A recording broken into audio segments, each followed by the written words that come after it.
I like to think of American Royals as Gossip Girl meets The Crown. It asks the question, what if, instead of being our first president, George Washington had actually been our first king, and present-day America is still a monarchy? So it follows all of the romance and intrigue and drama and adventures of the modern American royal family, 2 princesses and a prince. In particular, it focuses on the young woman who will be the very first Queen of America.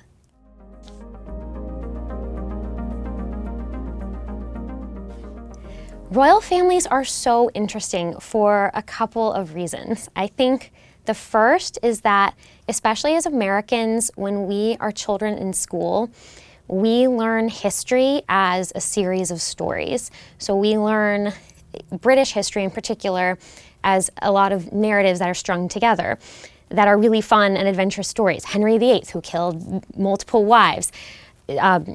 Charles I being executed, his children off in exile on the continent, trying to reclaim their throne.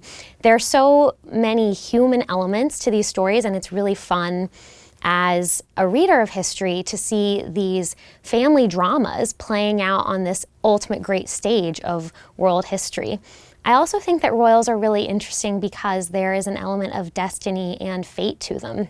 You can't really write a modern contemporary novel with fate anymore, which is a good thing, obviously, because in the modern world, you can and should be able to choose who you are and what you want to do with your life. But the one exception to that is really the royals. They are people who don't get to choose who they are and what their role will be. And so I think that's been really fascinating and really fun to explore as a storyteller, to have a princess who, unlike everyone else in America who gets to decide what they want to be when they grow up, she has her path chosen for her, and that comes into conflict with what she really wants.